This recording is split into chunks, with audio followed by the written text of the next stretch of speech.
Hello student, welcome to chemistry class. As you know that student, your term 1 exam will be start in December.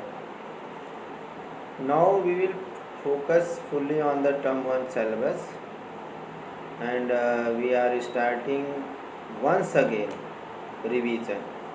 As you know that we have revised earlier classes haloalkanes and halogens. In this chapter we will revise main topics which are very helpful for us. Okay बच्चों, जैसा हम लोग जान रहे हैं कि अब हमारे टर्म 1 के एग्ज़ाम बहुत करीब आने वाले हैं, और हालांकि हम लोगों ने एक एक चैप्टर को एक एक बार रिवाइज भी कर लिया है, अभी दोबारा रिवीजन करने जा रहे हैं। और इस दोबारा रिवीजन के दौरान हम लोग जो है मेन टॉपिक पहले देखेंगे, फिर उसके बाद जो छोटे टॉपिक हैं उनको देखेंगे। तो आज हम शुरुआत करते हैं हैलोएल्केन से, और हैलोएल्केन की केमिकल प्रॉपर्टी से करते हैं। और इसमें केमिकल प्रॉपर्टी में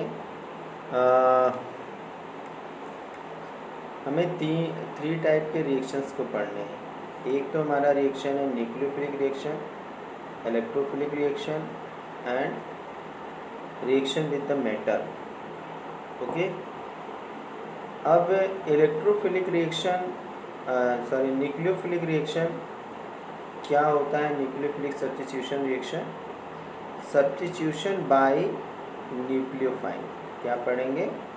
सब्स्टिट्यूशन बाय न्यूक्लियोफाइल। तो उससे पहले ये जानना पड़ेगा कि ये जो न्यूक्लियोफाइल होते हैं, न्यूक्लियोफाइल NU, ये इलेक्ट्रॉन रिच स्पीसीज होते हैं। क्या होते हैं?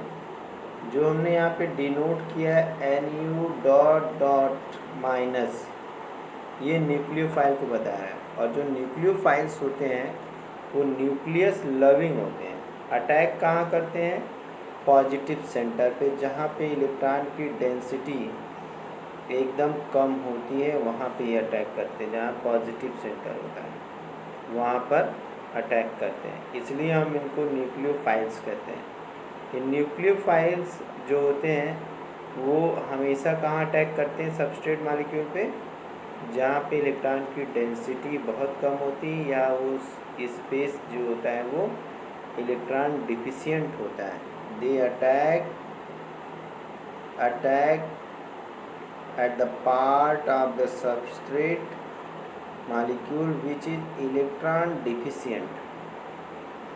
ओके, और ये जो न्यूक्लियोफिलिक सब्स्टिट्यूशन रिएक्शन है, जो मोस्ट रिएक्टिव न्यूक्लियोफाइल है वो लीस्ट न्यूक्लियोफाइल को रिप्लेस कर देता है। ये चीज़ ध्यान में रखनी है। चैप्टर में ये रिएक्शंस बहुत ही इम्पॉर्टेंट है, और ये हम लोग चीज़ें कुछ तो 11th में पढ़ चुके हैं, लेकिन अब चीज़ें भूल गई होंगी। तो आज हम लोग इसको अच्छे से रिवाइज कर लेते हैं, एक बार फिर से जान लेते हैं कि जो न्यूक्लियोफाइल होते हैं वो दो वर्ड के बने होते हैं। एक तो न्यूक्लियस और दूसरा फिलिन। न्यूक्लियस का मतलब हो गया पॉजिटिव सेंटर। क्या हो गया?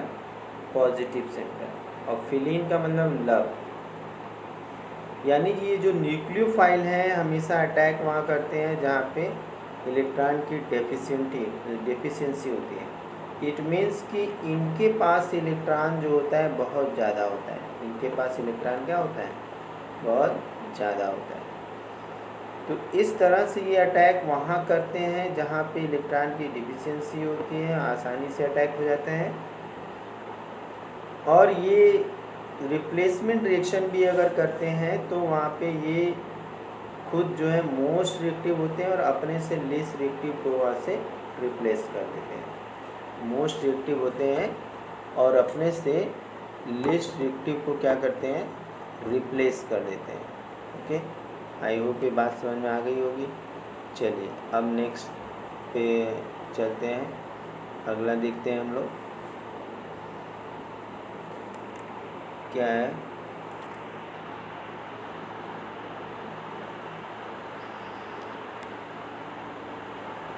अब यहाँ पे देखिए, यहाँ पे एक चीज़ दिखाई दे रही है, ये न्यूक्लियोफाइल है।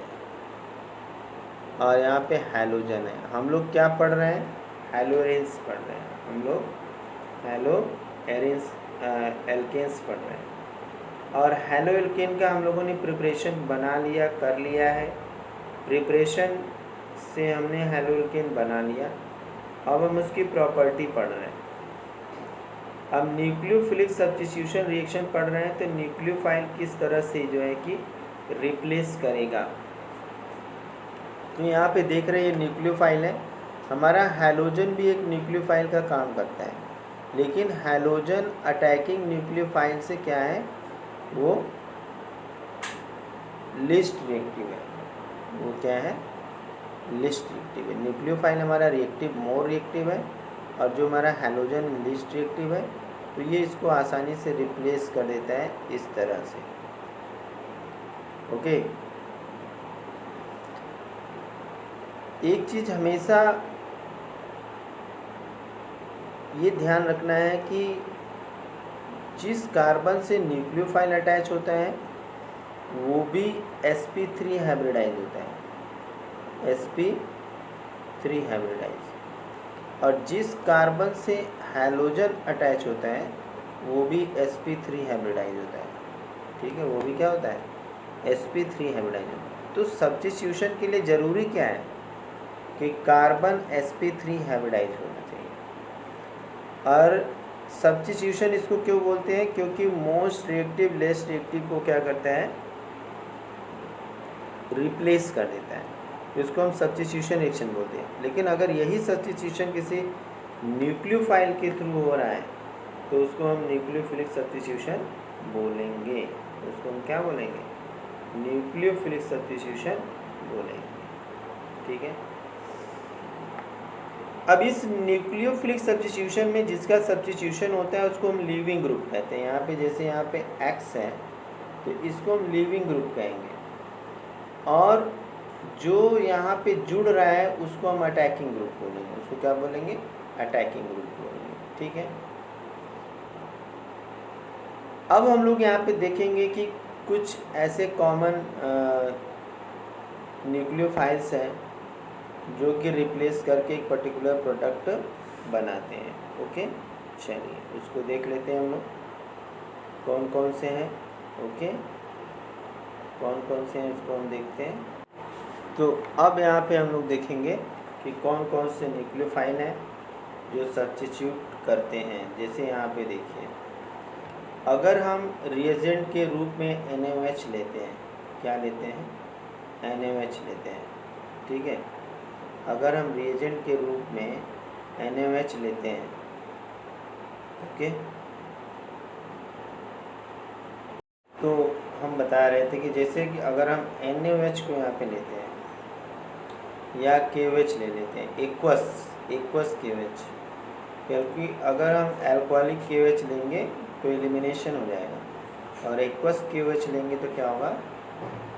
एक्वस KOH लेने पे न्यूक्लियोफिलिक सब्स्टिट्यूशन होगा। तो इस NaOH और KOH के अंदर न्यूक्लियोफाइल क्या है? न्यूक्लियोफाइल है OH माइनस। तो अगर ये न्यूक्लियोफाइल OH माइनस है तो प्रोडक्ट हमारा अल्कोहल होगा। प्रोडक्ट क्या होगा? अल्कोहल होगा। इसके अलावा अगर हम जैसे वाटर को लेते हैं, किसको लेते हैं? वाटर को। अगर हम यहाँ पे वाटर को लेते हैं एज ए न्यूक्लियोफाइल, ठीक है, हम क्या लेते हैं? वाटर को लेते हैं। तो न्यूक्लियोफाइल यहाँ वाटर है, लेकिन प्रोडक्ट हमारा जो बनेगा वो अल्कोहल होगा। प्रोडक्ट क्या होगा? अल्कोहल होगा। इसी तरह से अगर NaOR डैश हम लेते हैं तो न्यूक्लियोफाइल यहाँ OR डैश होगा, और प्रोडक्ट हमारा क्या होगा? यहाँ पे प्रोडक्ट हमारा जो होगा वो ईथर होगा। क्या होगा? ईथर होगा। इसी तरह से अगर हम सोडियम आयोडाइड लेते हैं तो आयोडीन न्यूक्लियोफाइल है और प्रोडक्ट हमारा एल्किल आयोडाइड बन जाएगा। क्या बनेगा? Alkyl iodide. ओके, क्या बनेगा? एल्किल आयोडाइड बनेगा। ठीक है। अगर अमोनिया हम लेते हैं एज ए न्यूक्लियोफाइल अमोनिया होगा, एमीन बनेगा, प्राइमरी एमीन।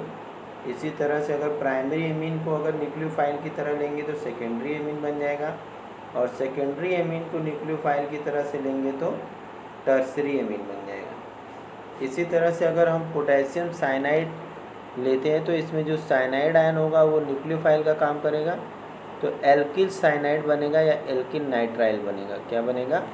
एल्किल साइनाइड और एल्किल नाइट्राइड बनेगा। चलिए और भी देख लेते हैं यहाँ पे। अब अगर हम यहाँ पे AgCN लेते हैं तो Ag इसमें क्या है, बहुत हैवी मेटल है, वो जल्दी साइनाइड को छोड़ेगा नहीं, तो इसका रिएक्शन करने के लिए नाइट्रोजन वाला पोर्शन फ्री रहेगा, तो ऐसे कंडीशन में आइसोसाइनाइड बनेगा या इसको हम आइसोनाइट्राइल बोलेंगे। इसी तरह से अगर हम KNO2 लेते हैं तो हमारा जो यहाँ प्रोडक्ट बनता है वो ऑक्सीजन वाले साइड से बन जाएगा, ONO2 बन जाएगा। इसको हम एल्किल नाइट्राइड भी बोल सकते हैं। क्या बोल सकते हैं? Alkyl nitride. लेकिन AgCN में फिर वही बात हो जाएगी, ये ऑक्सीजन की साइड से न जुड़ करके नाइट्रोजन की साइड से रिलीज होगा, क्योंकि यहाँ पे ऑक्सीजन बाइंड है पहले से, तो यहाँ पे NO2 बन जाएगा यानी नाइट्रो एल्केन बन जाएगा। अब इन सारे केस में क्वेश्चन बना हुआ है, ध्यान में रखिएगा कि क्वेश्चन पूछ सकता है कि when we react alkyl halide with potassium cyanide then it form alkyl nitrile, but when we react alkyl halide with silver nitrile, silver cyanide are okay, then it form isocyanide as a product। तो ऐसा क्यों होता है? क्योंकि heavy metal जो है negative part को धीरे धीरे रिलीज करेगा, तो उसका जो फ्रेंड होगा वो नाइट्रोजन होगा, तो नाइट्रोजन फर्स्ट रिएक्शन करेगा और रिएक्शन करने के बाद RNC बना देगा और यहाँ पे आइसोनाइट्राइल बन जाएगा। इसी तरह से KNO2 के केस में कंप्लीट अगर आयनाइजेशन होगा तो ऑक्सीजन ज़्यादा रिएक्टिव है और यहाँ पे RONO बन जाएगा, जिसको हम एल्किल नाइट्राइड बोलेंगे। लेकिन अब अगर हम सिल्वर नाइट्रेट से रिएक्शन कराते हैं तो ये ऑक्सीजन वाला पार्ट सिल्वर से अटैच रहेगा, मगर नाइट्रोजन वाला पार्ट इससे जो है कि फ्री रहेगा। तो नाइट्रोजन वाला पार्ट जो है एल्काइल ग्रुप से रिएक्शन करके क्या बना लेगा, यहाँ पे नाइट्रो एल्केन बना देगा। क्या बनाएगा? Nitro alkene.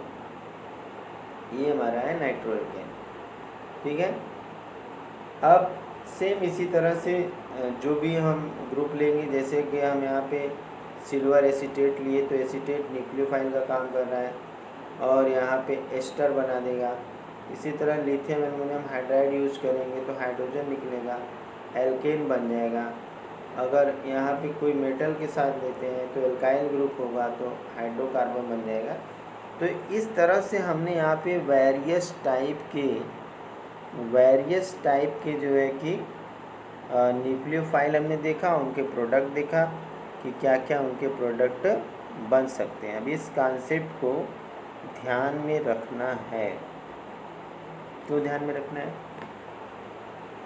क्योंकि हमें तो कन्वर्जन रिएक्शन आने वाले हैं ना, उससे बेस रिएजेंट को पूछ सकता है, मल्टीपल चॉइस है ना। तो मल्टीपल चॉइस में ये सारी चीज़ें बहुत इम्पोर्टेंट है, इनको ध्यान में रखना ही होगा, और उसी हिसाब से काम करना है। क्योंकि हमें बहुत सारे क्वेश्चन कंपटीशन के लिए भी मिल सकते हैं और बहुत सारे क्वेश्चन हमें जो है टर्म 1 के लिए इससे मिल सकते हैं। चलिए आगे बढ़ते हैं हम लोग। अब यहाँ पे एक बहुत ही इम्पॉर्टेंट पॉइंट है, बहुत ज़्यादा इम्पॉर्टेंट पॉइंट है। देखिए, जैसे एल्किल नाइट्राइल और नाइट्राइड्स, ठीक है, ये इनको हम एम्बीडेंटेड लिगेंड बोलते हैं। क्या बोलते हैं? एम्बीडेंटेड लिगेंड। उनको हम बोलते हैं एम्बीडेंटेड लिगेंड। ठीक है, एम्बीडेंटेड लिगेंड बोलते हैं। ठीक, एम्बीडेंटेड क्यों बोलते हैं? क्योंकि इनके पास दो डोनर सेंटर होते हैं, यानी दो न्यूक्लियोफाइल सेंटर होते हैं। Nucleophilic two centres are there. इस वजह से अब वो कंडीशन के ऊपर डिपेंड करता है। अगर किसी स्ट्रॉन्ग स्मॉल साइज के मेटल से लगा हुआ है, लाइट मेटल से लगा हुआ है, तो दूसरी तरह का रिएक्शन होगा। हैवी मेटल से लगा हुआ है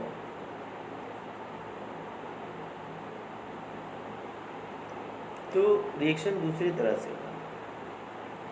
जैसे एग्जाम्पल के रूप में हम यहाँ पे दे सकते हैं कि जैसे हमारा साइनाइड है, तो इस साइनाइड में नाइट्रोजन भी डोनर हो सकता है और कार्बन भी डोनर हो सकता है।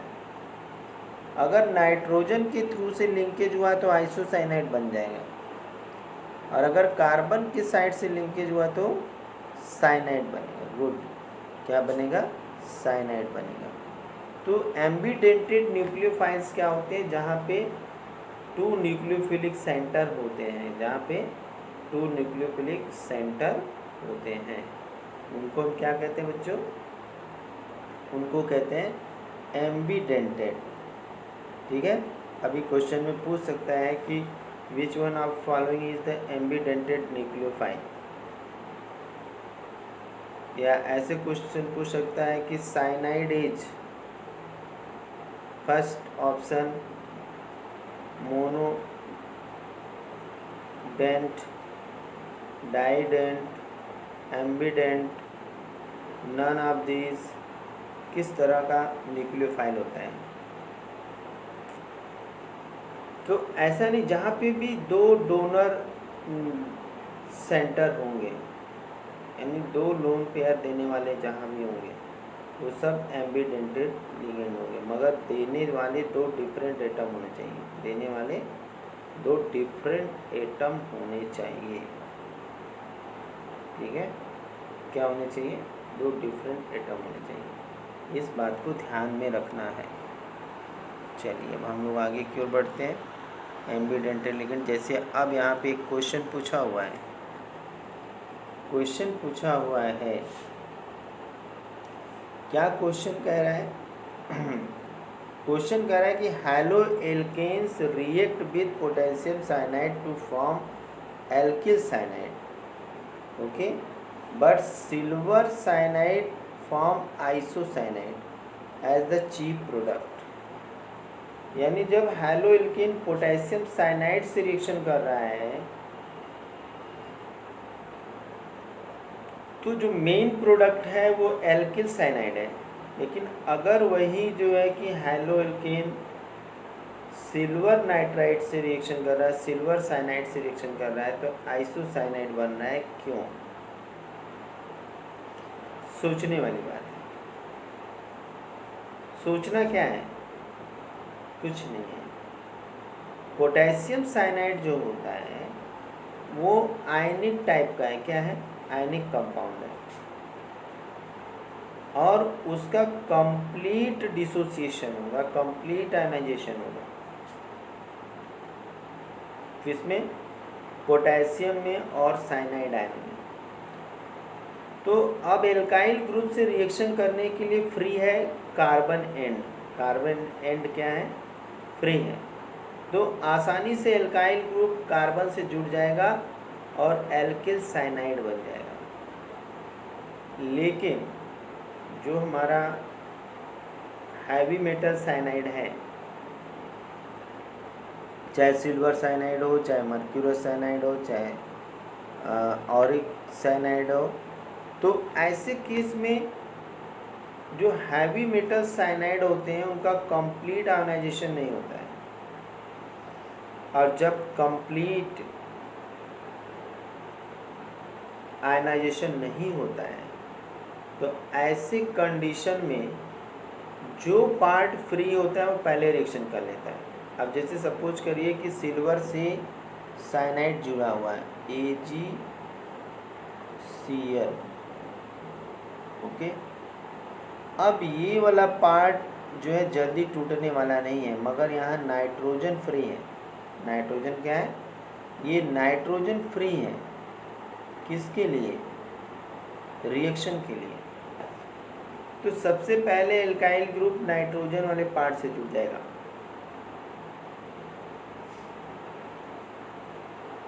और इस तरह से यहाँ जो प्रोडक्ट बनेगा वो आइसोसाइनाइड बनेगा। क्या बन जाएगा? आइसोसाइनाइड। तो अब एक बार इसे हम और देख लेते हैं। Potassium cyanide is predominantly ionic and provide cyanide ion in solution. Although both carbon and nitrogen atoms are in the position to donate electron pair.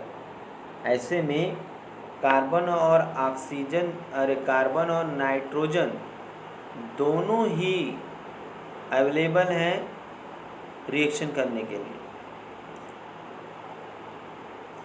लेकिन चूँकि कंप्लीट आयनाइजेशन हुआ है तो जो साइनाइड वाला पार्ट है वही एल्काइल ग्रुप से जाकर रिएक्शन करेगा और उस कंडीशन में साइनाइड बनेगा। लेकिन सिल्वर साइनाइड के केस में क्या होगा कि कंप्लीट आयोनाइजेशन नहीं होगा, और कंप्लीट आयोनाइजेशन नहीं होगा तो ऐसे केस में जो नाइट्रोजन है वो फ्री होगा, वो पहले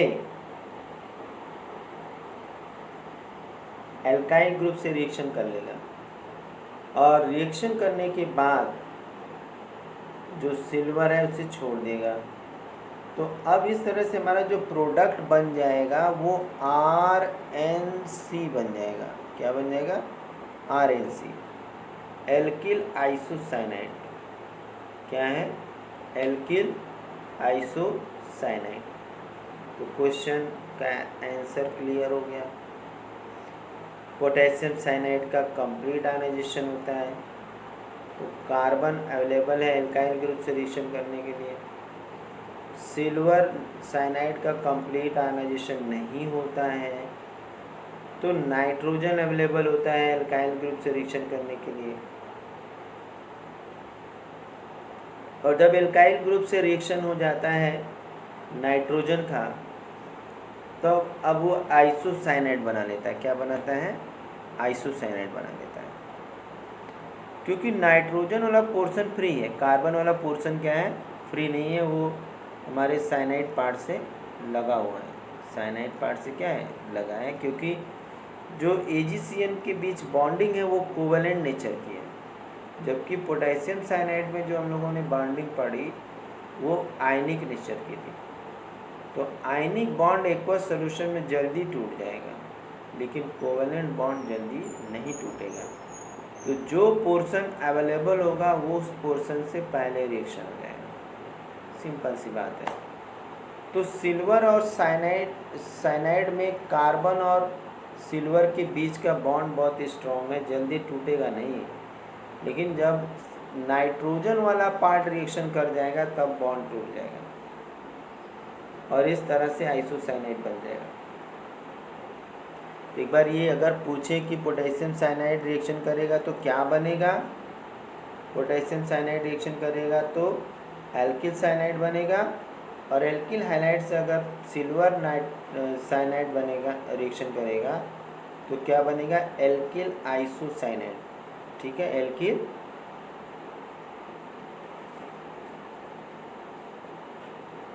एल्किल आइसोसाइनाइड।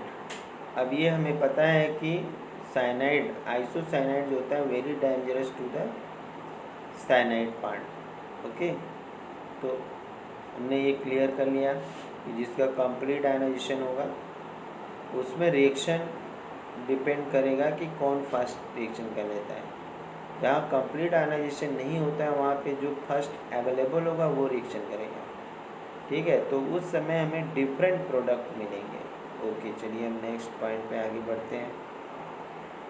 ठीक है, अब यहाँ पे जो हमारा SN1 और SN2 रिएक्शन, यहाँ पे जो हमारा सब्स्टिट्यूशन रिएक्शन है, सब्स्टिट्यूशन न्यूक्लियोफिलिक सब्स्टिट्यूशन रिएक्शन जो हमारा होता है, न्यूक्लियोफिलिक सब्स्टिट्यूशन रिएक्शन, उस न्यूक्लियोफिलिक सब्स्टिट्यूशन रिएक्शन में दो होते हैं, ठीक है। न्यूक्लियोफिलिक सब्स्टिट्यूशन में दो होते हैं, एक SN1 और दूसरा SN2, ठीक है। दूसरा क्या है? SN2। SN1 का मतलब हो गया यूनिमॉलिक्यूलर,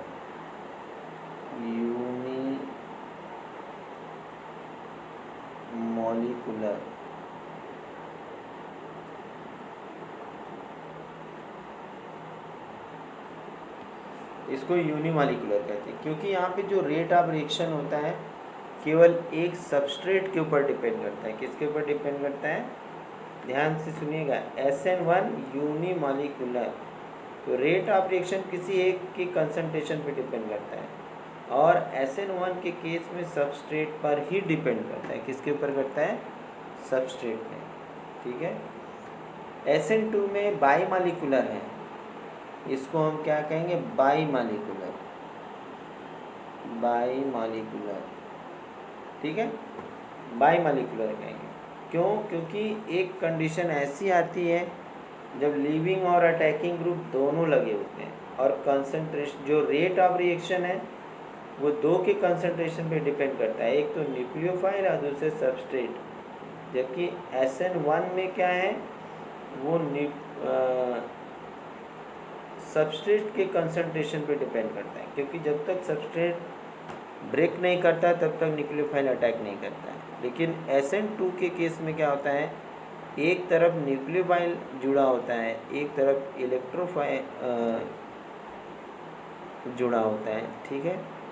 यानी लीविंग ग्रुप और अटैकिंग ग्रुप जब दोनों जुड़े होते हैं तो रेट ऑफ रिएक्शन सबस्ट्रेट और न्यूक्लियोफाइल दोनों की कंसंट्रेशन पे डिपेंड करते हैं। इसको हम SN2 रिएक्शन या बाईमॉलिक्यूलर रिएक्शन कहते हैं, ठीक है। अब कल की क्लास में हम लोग जो है कि कुछ इसके आगे डिटेल पढ़ेंगे। Thank you, have a nice day. Okay.